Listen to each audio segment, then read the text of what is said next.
Are you on the brink of divorce? Do you feel like you want a divorce, but maybe your spouse doesn't? Or maybe your spouse really wants a divorce, but you're trying to save the marriage. That's what we're going to talk about. My guest is Dr. Ginny Wright. Ginny is a therapist and a certified discernment counselor. And what Ginny does is she helps people through the process of discernment counseling figure out if they want to get divorced or try to work things out or take a break and not decide at this moment. Hi, Jenny. Hi, how are you? Good. Did I describe that correctly? Got it. You got all the highlights. Yep. Okay. Why do you think people don't know about discernment counseling? Well, it's been around only for about 10 years, which of course in our field of mental health is relatively young. And I think the name recognition is actually increasing pretty dramatically and pretty quickly. But it's very short term process. I think it's just new enough that a lot of people haven't heard of it. And yet when they do, they realize that it's kind of a spot on type of service, something that a lot of people find very, very useful. Okay, now when people are trying to decide, should we save our marriage or should we get a divorce? Usually they say, okay, let's go to couples counseling and figure it out.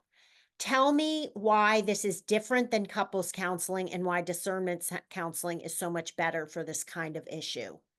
Well, most of the couples we're talking about are what we would call a mixed agenda couple, which, as you mentioned, means one person is leaning into the marriage, wanting to save it, the other person is leaning out. When those couples go to couples therapy, the assumption is that they want to fix the marriage.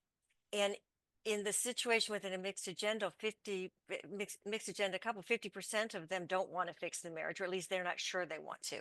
And so couples therapy ends up being actually kind of sometimes even detrimental because the person who has all of the ambivalence, not sure they want to save it, they get kind of framed as the bad guy because they're not doing enough to fix. So discernment counseling is just the opposite. We make it very clear we're not trying to fix the marriage. And we do accept the fact that at least one person is really ambivalent about it. So the goal is not to try to say you should fix your marriage. Just let's help you gain some clarity about whether you want to do that. Well, okay, I love this. Another difference is that people go to couples counseling for like months, and Correct. discernment counseling is what, like 4 to 5 sessions? Anywhere from 1 to 5. 1 to Now, 5 sessions. yeah, And don't you feel like this is how I feel about discernment counseling? If you do end up getting divorced, you'll feel like you made the decision with an unbiased person helping you. it's unbiased, absolutely unbiased person. And it's with more clear, what we use the phrase clarity and confidence. There are a lot of people who are well into the divorce process who are still very ambivalent about whether they needed to do this.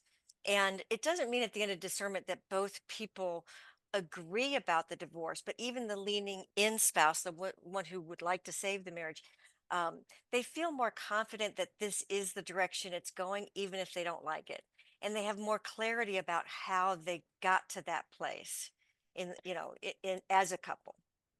All right, tell me what goes on in the sessions. What are you having the people meet together? Are you talking to one person and one leaves the room? Is it all different? Like what's happening in these sessions? Great question. First of all, the first session is definitely 2 hours. If we have additional sessions, they're at least an hour and a half, up to two. And it's a combination of joint and individual time, with the vast majority of our time spent one on one and kind of switching off. Both people are available for the full 2 hours, and there's a little bit of sharing between them about the content of the individual conversations, but mostly it's one on one, so that a couple of things, they feel very open without worrying about hurting the other person's feelings and or just being emotionally reactive to what the other person says. And I, as the discernment counselor, I can be far more direct and challenging. Our goal is not just to help them see what happened in the marriage, but to really help each person take responsibility for their own contributions to the problems. And the more people can do that, they can take ownership for how they got to where they are. Again, it doesn't make them happy, but it makes them more um, comfortable with the decisions because they Okay, understand their so own when part. you said there's a lot of one-on-one, so let's say somebody goes in and just says, "Look, I'm the one who wants the divorce. I'm seeing somebody. I think I'm in love with her." Is it all confidential what the other person says?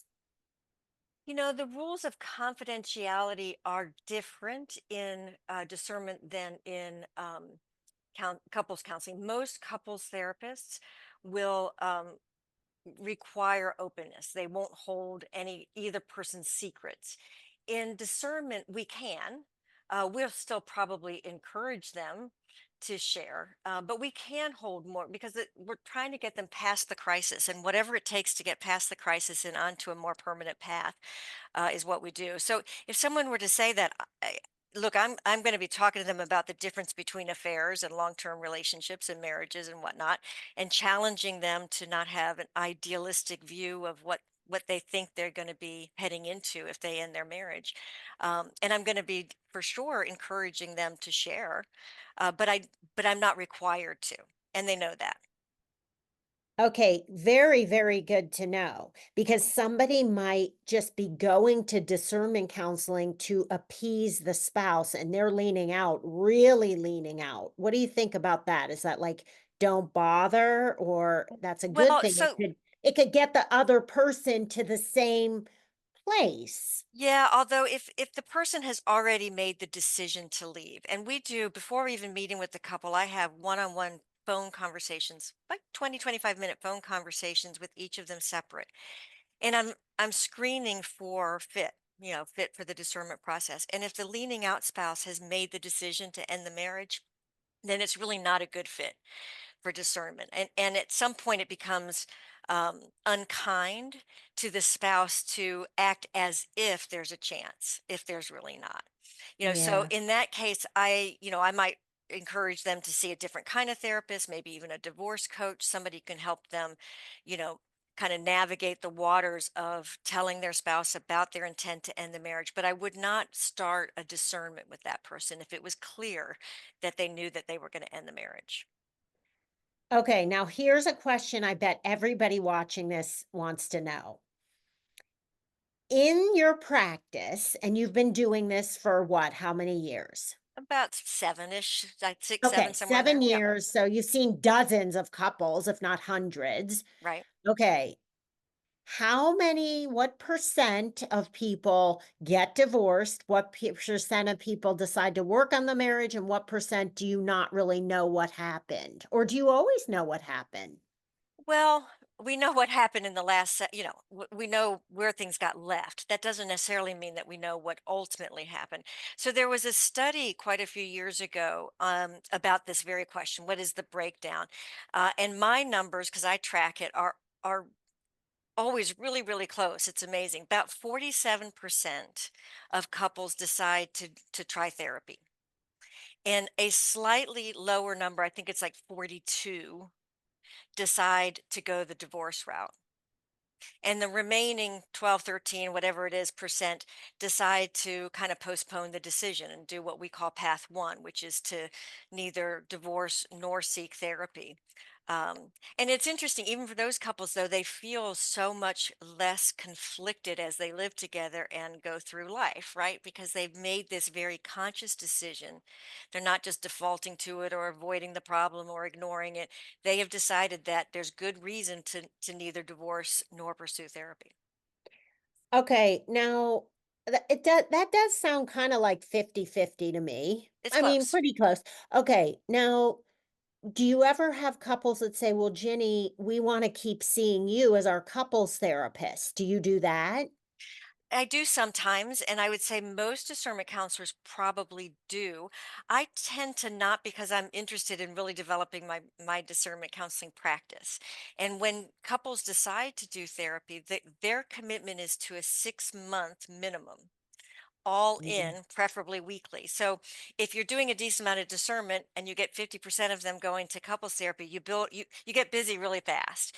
And so one of the Yes. things that I've done is I work really hard to find therapists, both in my practice and outside of it, who are able to see people quickly and are really adept at handling these couples who have been in a pretty major crisis.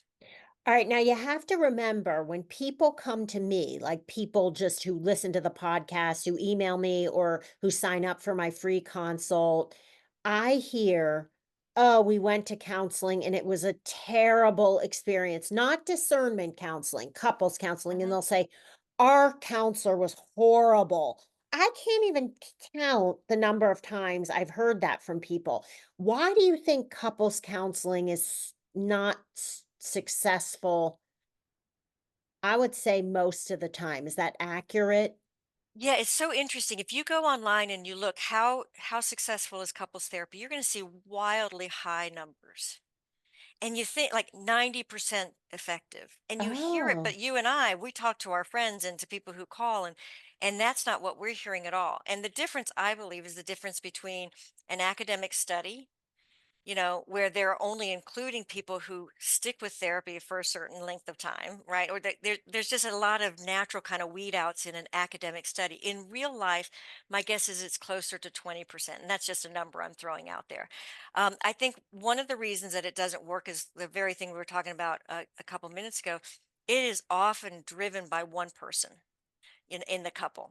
That's like, we got to do this, we got to do this, we got to do this. And as or we have therapy, to do this or I'm filing for divorce. So then the right. husband It's so, says, okay, then I'll do it, but goes in right. with a horrible attitude. Exactly. So it's Mhm. coerced and it is and we as couples therapists, we're trained to help jointly, right? We're trained to see them as a joint system as opposed to two individuals. Well, so many of these couples come with very different agendas and very different needs. And so I think a lot of it is there are a lot of times that we should probably not start couples therapy and instead send them to something like discernment or something else. The other thing is that there's just a lot of couples therapists out there, and I don't want to sound too, unkind about it, but a lot of people stay at a very surface level, you know, communication skill, using I statements, going on a date, you know, writing love letters to each other, things that are all very Like useful they for a don't couple. dig deep enough. Exactly. And so that helps with couples if they choose in their first 3, 4 years of marriage or even pre-marriage to work on those kinds of things. That's awesome. But a lot of these couples that we're seeing are way past that. And they Yes. have to dig deeper to what are the interaction patterns? Like, what do I bring to the problem? Where does that come from? And when I bring it to this relationship, what impact does it have?